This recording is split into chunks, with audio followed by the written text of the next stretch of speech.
Hemen hain justu Gabizai Kirroli Kultura Elkartean, hemen gertatzen ziren nahi ondela 6 urte terdiko gertakaerak. 2012ko apirilaren 5ean Inigo gomazko bala batengatik zauritua izan zen, oso larriki zauritua, eta 4 egun beranduago ospitalean nintzela jakin izan genuen. Horrek argi uzten du etzela hilketa bat, etzela izan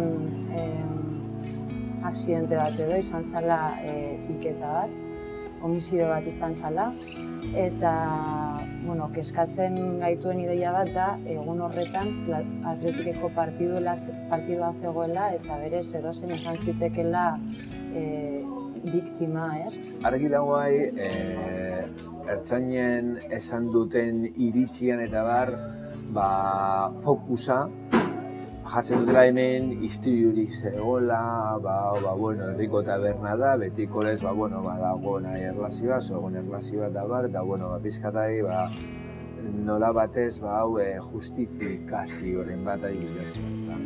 Nik hemen egon eta hemen biztutzena da gabeko jai biro bat, ez da. Atletik irabazi zuen, eta hemen genbiltzan nahi ospatzen. Ez zegoen nahi erlako istilurik, guztiz kontrakoa.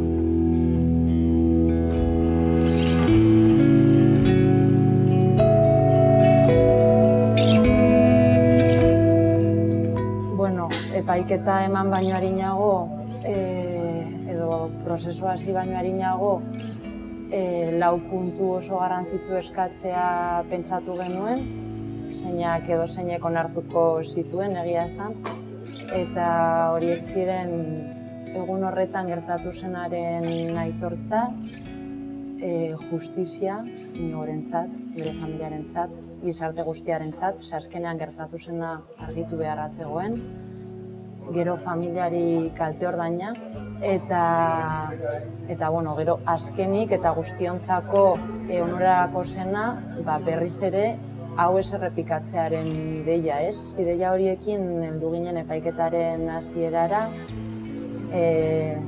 kaleratu genuen manifestu bat, zeina hainbat arlo publikoko modu desberdinetan influentzia daukaten pertsonek sinatu zuten. Islaga edo metafora hori zen.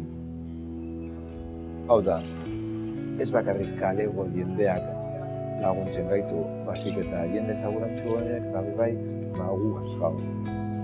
Eta, zentzu batean, hasieran izan genuen esperantza pixka bat prozesu judizial horretan, edo epaiketa horretan, genukan esperantza puntu bat.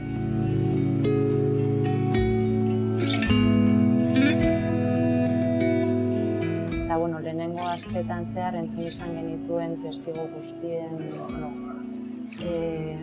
hemen egon ziren gaurretan egon ziren lekukoen testigantzak, eta nahiko gogorrak izan ziren, emozionalki ikustea zelan poliziak sartzen ziren modu hain violento batean, horizontalean jotzen zuten edo botatzen zituzten gomazko balak, agresibitatearekin, mespretsuekin hitz egiten bertan zeuden pertsona guztiei.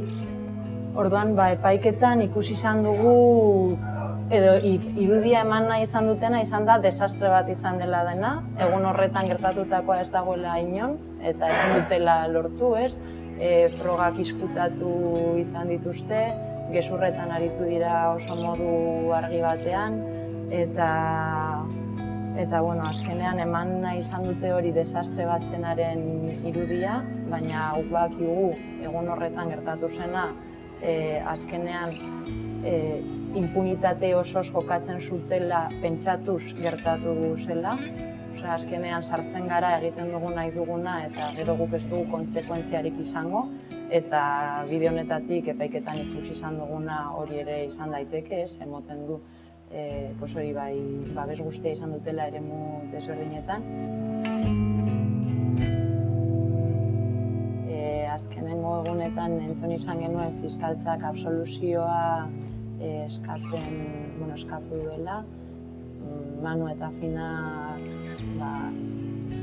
oso gaizki pasa izan zuten, ez? Atera zirenean esan zuten humilatu gaituzte. Eta egia da, fiskaltza bat zeina dagoen gudanok babesteko, suposatzen da ez, eta justizia egiteko ez duen bere papera bete eta soluzioa eskatzen duen.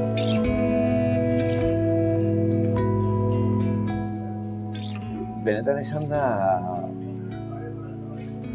justiziarik ez da gongo. Hau da, inigo ez da bueltatuko.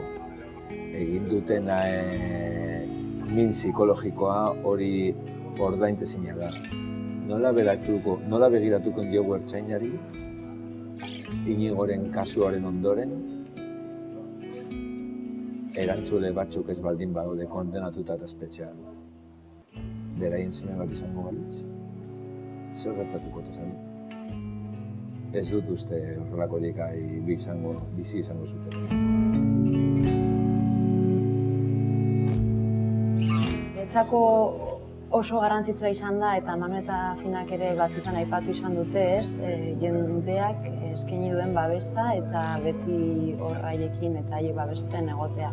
Eta zentzu horretan hori da guk eskatzen duguna ere ez, azken momentura arte Manu eta Finarekin egotea, justizia egin arte edo azkenengo momentura arte behintzat justizia exigitzea, batzea inogo ez dugula astu, berarentzako justizia exigitzen jarraituko dugula, eta, bueno, azkenean han egongo garela bai gurasoak babesteko, bai epaia espero duguna ez bada, erantzun egokia emoteko eta erakusteko azkenean ez dugula hasten eta hor jarraituko dugula justizia exigitzen.